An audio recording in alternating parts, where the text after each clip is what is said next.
with me having to relearn, reprocess, rethink what sex was, that was like taking a part of my identity away.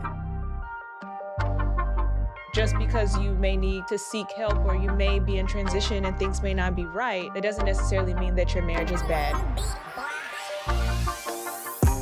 Marriage is a roller coaster ride that never ends. From the twists of having children, to the turns of overly involved parents, or the highs of buying a new home, to the lows of unexpected lifestyle changes. Marriage is dope, but let's be honest, fam. Marriage really be tiring. Welcome to the Left Hand Gang podcast, hosted by Jazz and Spoon.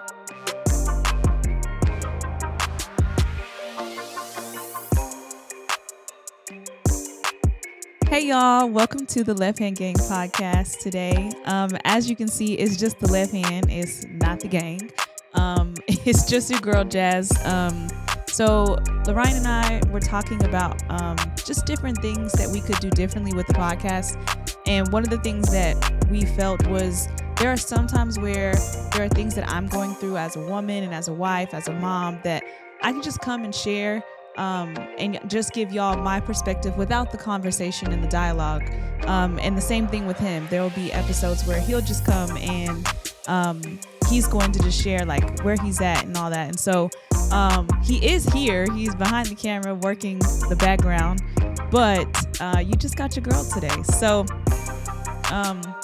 today I really just want to talk to the men and the women, but I'm really talking about where I've been as a woman and what God has been working on me with, and that is balance. Dun, dun, dun. So last week I was studying Mary and Martha, the story of Mary and Martha in the Bible. And like, we always hear that story, right? But we hear Martha being bashed all the time. So the story goes, Martha invites Jesus into her home, and she's like preparing and, like cooking and all that stuff. And her sister Mary is at Jesus's feet, is what the word says, listening to the things that he's teaching. And there were other people at the house as well. So Mary's like, listening to Jesus and stuff. And the way I've always heard the story taught is like Martha is distracted and she's so frustrated with Mary, and she even comes to Jesus and she's like, yo, like, don't you see her? Don't you see me doing all this work? Like, tell my sister to come and help me. And Jesus was like, nah, like, she's where she's supposed to be. And the word says there's one thing that is necessary, and she's found it. Like, basically take notes. And when I say bash Martha, we always look at it like, oh my gosh, like, don't be like Martha, don't be like Martha. But as a woman, I have to say I am Martha. And that was the revelation that God gave me when I was studying, is that I'm Mary and I'm Martha. And I don't think that this is limited to just women. I think that men can also see themselves in this too. But specifically for women, we are Martha because we are the stewards of the home. We're cooking, we're cleaning, we're serving, we're hosting.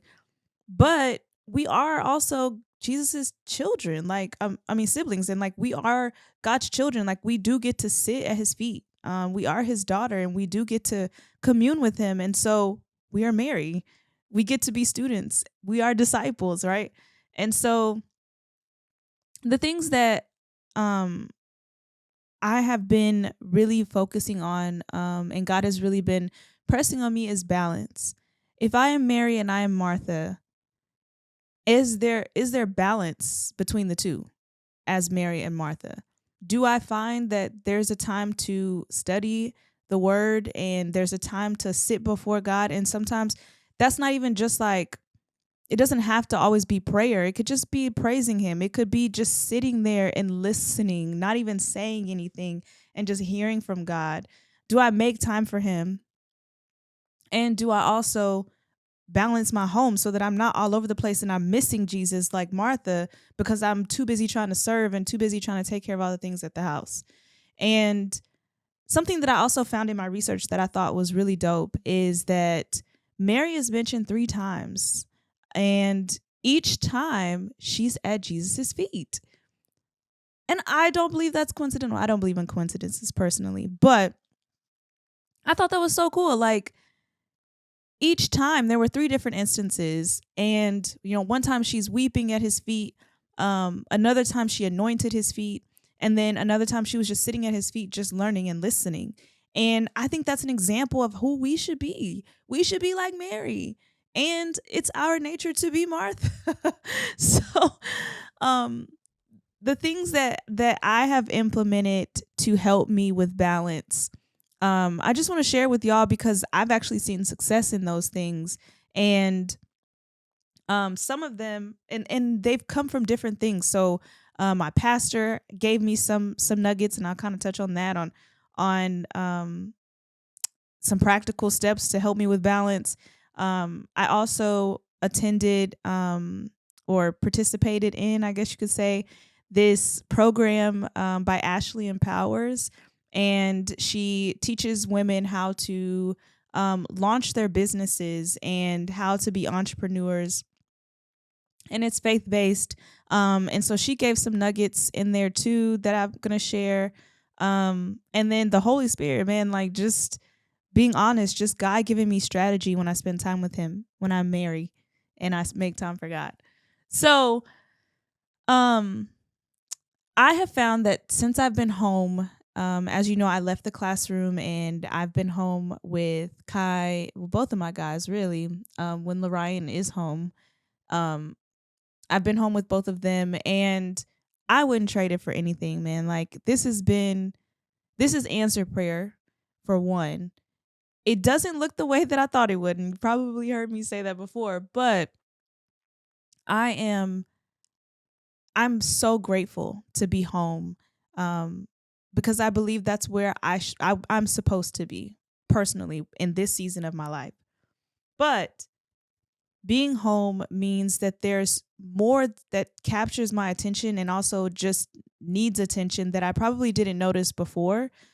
All aside from my son, who's a whole human that has needs himself, and trying to make time for cooking, for cleaning, for taking care of another human and taking care of me, spending time with my husband, that's a lot, man. Like, and that's not to say that, I got a bum husband. Like, y'all know my man is wonderful. Okay. I got the best man out there. And he does help. He does clean, he does cook, he does all the things. He helps with his son. He's a real good father. He's a great husband. So when I say all this, I'm not saying like, oh my gosh, like I just have to do everything at the house by myself, like I'm a single parent, because that's not what I'm saying. But if you are married, I bet you can probably understand. I wanted to clarify for those who maybe didn't understand what I was saying, married or single. But if you are married, ladies, I'm sure that you can relate to that a little bit, because there are things that draw our attention that don't draw our husband's attention. Like, for example, I know the grass needs to be mowed, but like, I'm not going to go out there and mow it. I will pay someone else to come and do it. But I'm also not thinking about that. I'm not thinking about the air filter needing to be changed. I'm not thinking about like a tool rack in the garage and stuff like that. Like, there's certain things that, like, that's what the man looks at and that's what he focuses on. And same thing for the women. Like, I'm looking for, okay, we're out of wallflowers and the house is stale. That's not okay. Let me get some good scents, or candles, or, hand soap, like things like that. Those are things that, just examples of what women are looking at. But since I've been home, I found that it can be very overwhelming.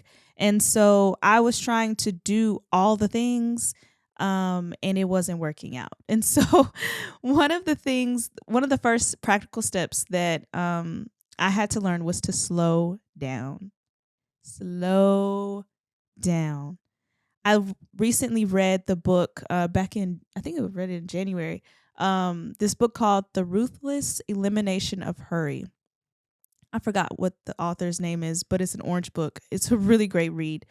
And they talk about the Sabbath. He talks about what it means to Sabbath, and he talks about what it means to truly rest. And he even emphasizes how Jesus was like never in a hurry, and how we as disciples should be looking at that, and our lives should resemble that. And so that was some of it in a nutshell. I poorly explained that. But I had to slow down. I had to stop trying to hurry um to get everything done. And so that kind of is going to lead into the next thing. I was trying to move fast cuz I had so much to do, right? In one day, and I'm tired, I'm worn down. I'm also irritated because some days were great days and some days I didn't get everything done, and it just felt like a lot. And I was constantly moving fast, like, and I was wearing myself out. So, I had to learn to listen to my body. And so that meant I had to set my pastor helped me with this. I only set 2 to 3 goals a day. 2 to 3. That's it. No more than 3. Like literally, even if I'm feeling really ambitious and I'm like, I can do it, I don't let myself set more than 3 things. And those things may be like small, for example, like maybe I need to call to make Kai's doctor's appointment, or I need to make my doctor's appointment, or um that may be one of the things on the list. Another thing on the list might be I'm sweeping the house, all the floors today. And then the third thing is I'm trying to think of something. Maybe it's cook or um fold a load of laundry, something like that. I don't know. But like that would be that's considered my task list for the day. Anything extra that I may end up doing, wonderful, but I know like these are the things that I'm setting out to do for this day. And if things don't get done, they roll over to the next day. And I learned like it really is okay. Nobody's checking for me. It doesn't matter if I got it done or not. I can always just come back tomorrow and do it. It's not that big of a deal. So slowing down and setting reachable goals, I would say, but also not setting more than 3, so that I don't set myself up for failure, essentially, and I'm not overworking myself. Um, I also learned, which has been a huge help, from Ashley and Powers. I mentioned her program earlier, excuse me, um, to create systems in my home.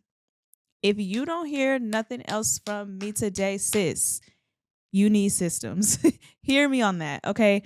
So, creating systems, in a nutshell, basically just means that I create routines and procedures and things in my home that help my house and my household to run smoothly, and more so for my sanity, right?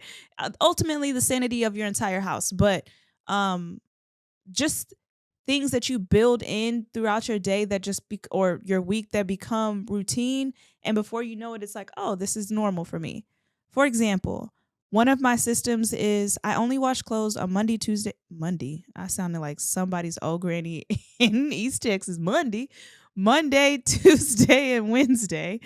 Um, and I only do one load a day. Sometimes if I'm feeling fancy, I'll wash on Thursdays, but I don't wash Friday, Saturday, Sunday, and I don't fold nothing Friday, Saturday, Sunday. So what that looks like is like Monday, I grab somebody's load, somebody's basket. It may be me and Lorion's, one of our, I might grab the whites, or it might be Kai's lights or Kai's darks, and I just throw it in the washer at some point during the day. So I usually put it in there in the morning when I get up. Some point during the day, I will make sure it gets to the dryer, and then but before I go to bed, sometime during the day, either his second nap or after I eat dinner, it just depends. I make sure that I fold that load that day. Now, there have been times where I don't fold it that day and it just rolls over to the next day, and I'm not tripping. Because I set the routines and the systems and I can slow down when I need to, right? But I have found that alleviates so much stress because it keeps my laundry from piling up to a mountain. It also prevents me from washing 4 loads in 2 days and being stressed out and irritated because I got to fold all of it, even with help. Even though my husband may help fold it and stuff, it's still irritating to me. I hate seeing a pile of laundry that just needs to be folded. It stresses me out, and I hate knowing that daunting feeling that I have a load in the dryer, that's waiting on me. And then the fact that I put something in the washer while I already have something in the dryer, that stresses me out. So that's just a personal thing that I had to As a system, right? This is a system that I had to come up with that works for me, and it has helped a lot. Um, Another system is I try to do the dishes every single night, and your girl will happily put that in the dishwasher. Okay. So when I say I do the dishes every night, I'm not hand washing every night. Like, I load that bad boy up into the dishwasher, happily close it, start it, and go on about my day. Um, and so I usually will try to like unload the dishwasher in the morning sometime, maybe after I put that load of clothes in the washer. It really just depends. But the system is wash dishes every night. Does that get done every night without like any issues? No. Sometimes I forget, or I just don't feel like it and I don't. But I can roll that over, right? There's grace there. So those are just two systems, just two examples. And the beauty about systems is that if you stop, because we talked about how you have to slow down and how you need to rest and things like that, right? And you have to show grace and you have to have balance of Mary and Martha. If you stop and you don't do it, you have a system in place where your household can help you. Your husband can step in and do it. Oh, you've seen my husband has I mean, like, we didn't sit down and talk about it, like he just sees that's something that I do and that would help me out maybe. So he'll do the laundry. Remember he talked about breadcrumbs. He may do a load for me that day. He'll put it in the washer and dry it, or he may fold it that night. Or he may load the dishwasher for me without even me asking or anything. And so it just creates it helps your household to also join in your systems. If you have children, you can create systems that they are in charge of. Maybe it is one of your children's job to load the dishwasher. Maybe you also create rewards for yourself. Personally, I didn't need to do that, but you may need, like, every night after I finish loading the dishwasher, I get to have a glass of wine and sit on the couch and watch an episode. Like, that's a great reward, right? And so yeah, so creating systems for your household will really help you to balance, so that you're not always playing the role of Martha, and Martha has some limitations and you get to be Mary as well. And the last thing I would say that has been a practical step for me is making time for God intentionally. God straight up told me, Jasmine, you can't run off of you. Even though you have these amazing systems, you have, great self-discipline, you are slowing down, you have manageable task lists, 2 to 3 things, you're killing it. Your child is well fed, your husband is happy, your marriage is great. All that stuff is wonderful. But if you don't make time for me, that's going to wear out. You're going to burn out because you can't run off of you. And I have seen that. I know that from experience. He was not lying. So I encourage you to find time for God somewhere in your day. And that looks different for everybody. And know that in different seasons of your life, that changes. At one point, my time with God was driving in the car to work. Not so much from work coming home, but to work. That was my time with God. Maybe, what was that? My first year out of college, or first or second year out of college, my time with God was like almost every night. No, I boosted that. It was like a couple times during the week at night. And then Saturday mornings, it was like a couple hours, y'all. Like, I just had time. I just had, I don't even know. Like, I was just able to do that. That is not something I'm able to do right now. But my time with God now is not just driving in the car, because I'm not driving to work. But I do have to get up earlier in my day. Since I am a stay-at-home mom and I do work from home, I can get up earlier in the morning and I can spend time with God. During postpartum, your girl was not getting up early to spend time with God. I just want to make that clear. So in different seasons of your life, just know that that time with God it doesn't have to look like Pinterest worthy, where you have your coffee mug and like your perfect pens and your Bible laid out in your journal and like the lighting is just right. Like I learned that that's not realistic all the time. If you created that, that's dope. That's beautiful. Live your life. But don't think that you have to have that in order to be qualified as spending time with God. And so, spending time with God can be whatever you want that to be. It could be prayer. It could be reading the Bible. It could be reading your devotional. It could be just listening to God, putting on some soaking music or some instrumental worship music and just trying to hear from him, or silencing your thoughts enough so that you could be at peace. But we have to make time for him, because that's where we are filled to be able to serve our households and even be able to show up for ourselves. And I found that when I sacrifice that time with God, like I don't miss a beat that day. That doesn't mean every day is perfect, but it means that I'm not lacking in my sleep. Like I'm not going without the things that I need when I put him first. The word tells us to seek first the kingdom of God. And when I do that, I don't go without, y'all. Like I'm telling you, that's a testimony right there. And so, yeah, I think that's it. I'm trying to think if there were any more practical steps that I've implemented. I'm pretty sure that's it. And so again, I just really wanted to come and encourage you as a woman to create balance in your life and to give yourself grace and know that you're not going to be perfect. You're not going to get it right all the time. And that is okay. And you can skip days. There are days where they are laundry days and I don't do laundry and I'm home. Like I didn't leave the house that day. But I showed myself grace because I saw that there was something else that was more pressing, whether it be my rest, or maybe it was another task that I needed to get to. Whatever it may be, there's grace in that. So I would love to hear some of your systems that you already have in place. You probably already have systems and you just don't call them systems, that maybe can help another woman out. Because the laundry thing, I heard washing one load of laundry every day helps. And for me, that was overwhelming. So I had to like modify that and make it work for me. So I do not wash laundry every single day. That overwhelms me. But I can get it done Monday, Tuesday, Wednesday. And so maybe I didn't wash all of the laundry baskets, but my laundry is not overflowing. Like it's still low and manageable. So be encouraged, ladies. Fellas, maybe you can help your girl implement some systems.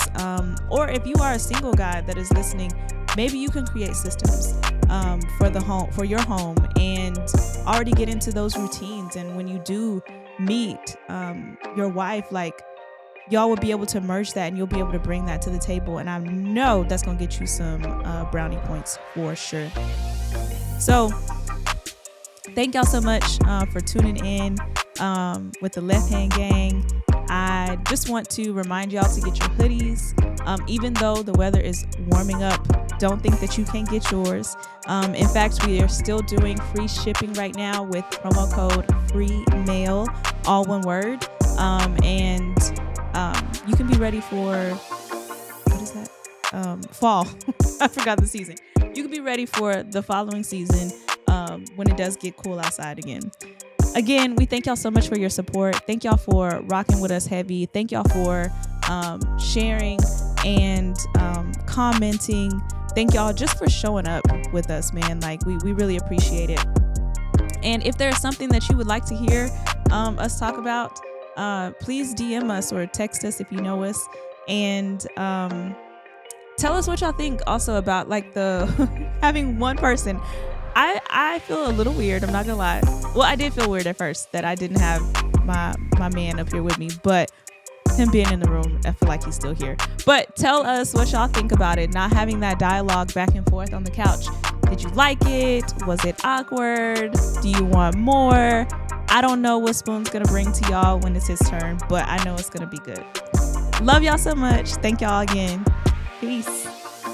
Thank y'all so much for tapping in with the Left Hand Gang podcast. Be sure to follow, like, subscribe, and rate us. And lastly, please don't forget to check out our website. That's lefthandgang.co for merch and ways to stay connected. Catch you next episode. Gang.